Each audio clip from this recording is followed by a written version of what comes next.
అందరికీ నమస్తే. వైఎస్ఆర్సీపీకి 11 సీట్లు ఇచ్చినా ఇంకా ఆ నాయకుల్లో బుద్ధి ఏం మారలేదు.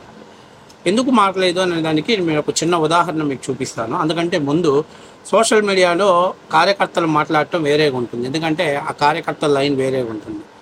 అట్లా కాకుండా చిన్న కార్యకర్తలు మాట్లాడటం వేరేగా ఉంటుంది. కానీ ప్రజాప్రతినిధులుగా చలామణి అవబోతున్నటువంటి వ్యక్తులు, మంత్రులుగా చేసిన వాళ్ళు, ప్రజాప్రతినిధులుగా ఉన్నటువంటి వ్యక్తులు కూడా ఇటువంటి నీచమైనటువంటి భాషను మాట్లాడటం అది ఒక్క వైఎస్ఆర్సీపీకి, భారతదేశ చరిత్రలోనే ఒక వైఎస్ఆర్సీపీ పార్టీకే సొంతం. దాని పేటెడ్ హక్కులు ఇంకెవరికి రావు అనేది వాస్తవ విషయం. దానికి మీకు ఒక చిన్న ఉదాహరణ, ఇప్పుడు మన మాజీ మంత్రి బిఎం దొంగ పేరుని నాని మాట్లాడుతున్నాడు. ఒకసారి చూసి దాని గురించి మనం వివరణ ఇద్దాం. ఏం నాయుడు గారండి? చంద్రబాబు నాయుడు గారు తండ్రి పేరు ఖర్జూర్ నాయుడు గారు. నారా ఖర్జూర్ నాయుడు గారు మా తాత, నారా ఖర్జూర్ నాయుడు గారు మనవణ్ణి అని ఏ ఒక్క రోజన్నా మీరు చెప్పారా?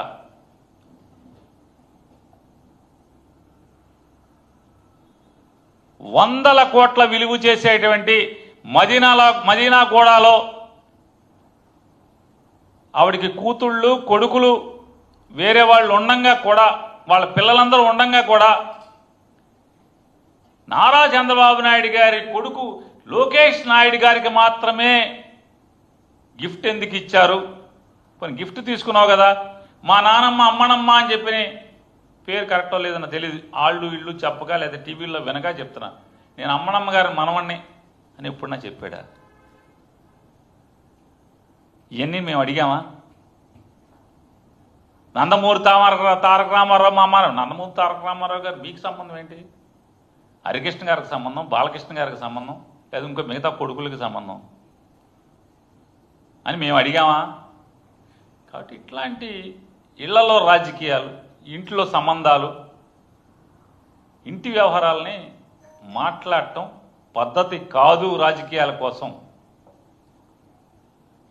కోసం పద్ధతి కాదు అని చెప్పి వారికి హితవు చెప్తూ. సో చూశారు కదా, పేర్ని నాని ఒకప్పుడు ట్రాన్స్పోర్ట్ మినిస్టర్గా పనిచేశాడు వైఎస్ఆర్సీపీ పార్టీలో, ప్రజాప్రతినిధి. ఆయన ఏం మాట్లాడుతున్నాడు? ఖర్జూరపు నాయుడు గారి మనవడు అని చెప్పుకుంటే నీకు వచ్చిన నష్టం నాకు అర్థం కావట్లే.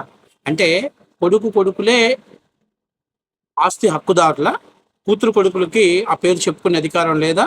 అసలు మొట్టమొదటిసారిగా ఆస్తి హక్కులో సమాన హోటా ఇచ్చింది తెలుగుదేశం పార్టీ, నందమూరి తారక రామారావు గారు. సో ఆయన ఇంట్లో ఎవరి పేరు ఉచ్చారణ చేయాలి? ఒకవేళ ఏదైనా అబ్జెక్షన్ అయితే ఆ కుటుంబ సభ్యులు ఎవరైనా మీడియా ముందుకు వచ్చి, నువ్వు ఎందుకు బాబు మా తాతగారి పేరు వాడుకుంటున్నావు, మీ తాతగారి పేరు ఖర్జూర్ నాయుడు పేరు, లేకపోతే మీ నాయనమ్మ అమ్మనమ్మ పేరు వాడొచ్చు కదా అని చెప్పేసి మీరు మాట్లాడటంలో తప్పు లేదు.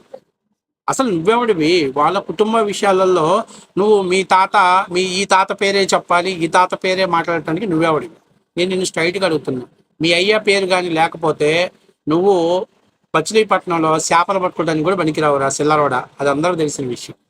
ఇదంతా చిల్లరోడ అంటే వాళ్ళ నాన్న ముఖం చూసి, వాళ్ళ నాన్నకున్నటువంటి పేరు ప్రతిష్టలు చూసి ఈయన ఒకసారి ఎమ్మెల్యేని చేశారు. లేకపోతే అసలు కనీసం అక్కడ మచిలీపట్నం పోర్టులో చేపలు పట్టుకోవడానికి కూడా పనికిరానటువంటి సన్నాసి చిల్లరోడు.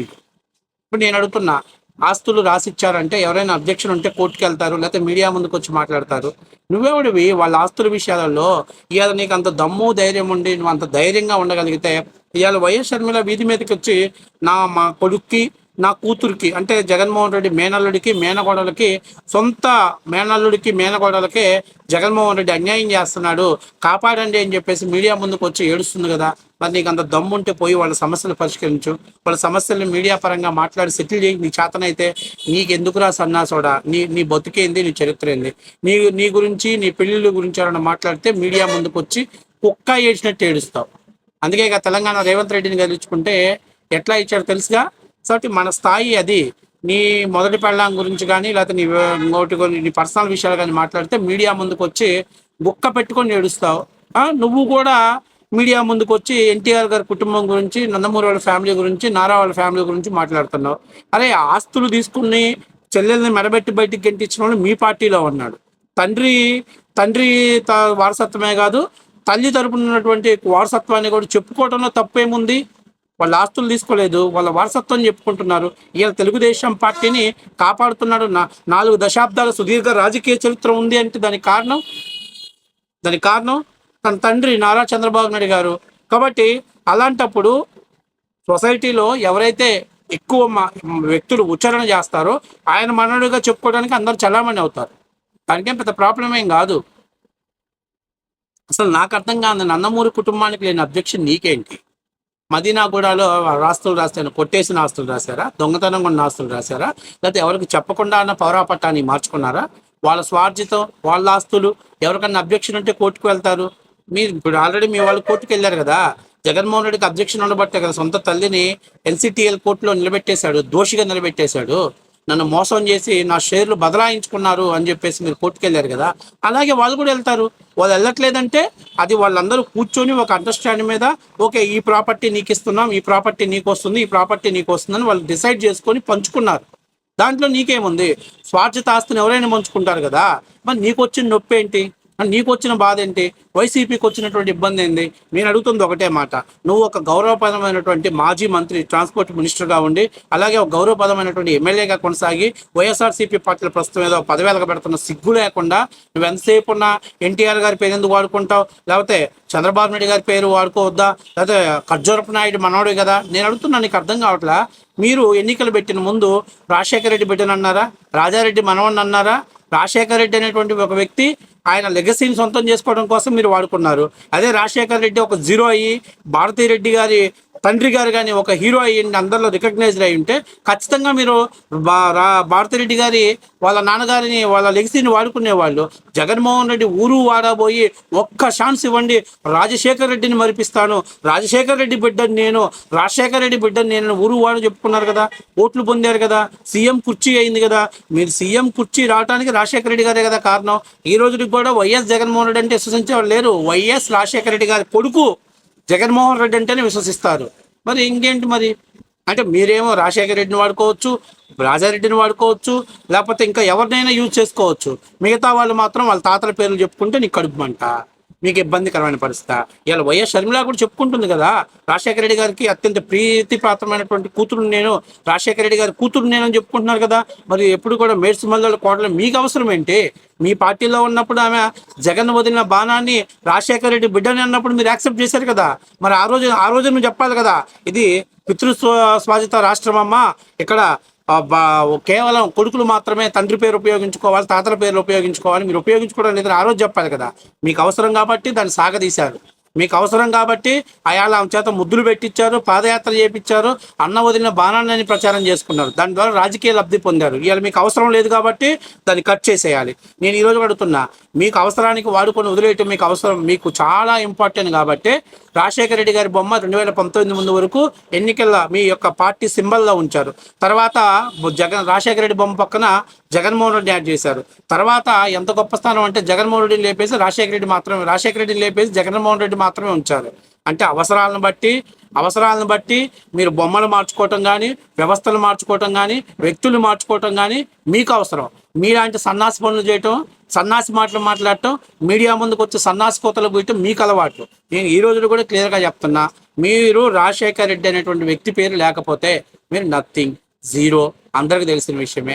ఈరోజు రాజశేఖర రెడ్డి బిడ్డగా వైఎస్ షర్మిల మీడియా ముందుకు వచ్చి మా అన్న నాకు అన్యాయం చేస్తున్నాను అని చెప్పింది కాబట్టి, కడప ప్రజలు విన్నారు కాబట్టి, కడపలో కూడా మీకు వైసీపీ పట్టున్నటువంటి ఆ ప్రాంతాల్లో కూడా మీకు చర్మగీతం పాడారు.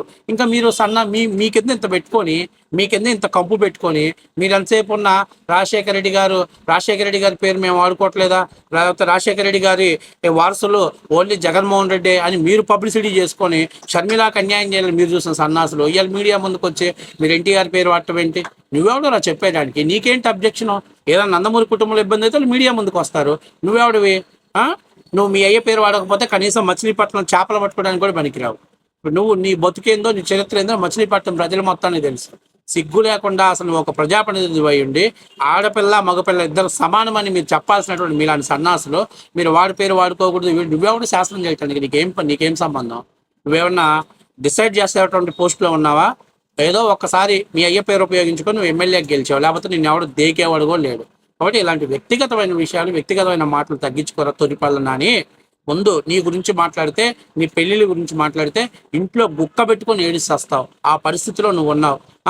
ఎవరో నిన్న ఎవడో సీమరాజా మాట్లాడినని వైసీపీ సోషల్ మీడియా మొత్తం కదిలింది. మరి ఇప్పుడు ఈ పేరుని నాని మాట్లాడిన మాటలకి మీరు ఏం సమాధానం చెప్తారు? వాడికి ఏం సంబంధం? వాళ్ళ తాత పేరు ఆయనకి హక్కు లేదా? నారా లోకేష్కి ఎన్టీఆర్ గారి పేరు వాడుకునే హక్కు లేదా? నువ్వెవడో డిసైడ్ చేయడానికి? నీకేం రైట్స్ ఉన్నాయి? నువ్వెవడో డిసైడ్ చేయడానికి? కాబట్టి ఇది వైఎస్ఆర్సీపీ వాళ్ళ వెర్షన్. ఇదే కొనసాగిస్తూ ఉంటారు. నాకు తెలిసి వీళ్ళకి సబ్జెక్ట్ లేదు. ఈ ముండలు ఏం మాట్లాడో తెలియదు. మీడియా ముందుకు వచ్చి ఇలాంటి వంకర మాటలు మాట్లాడి టైం పాస్ చేయడం అనేది వీళ్ళు నేర్చుకున్నటువంటి విద్య.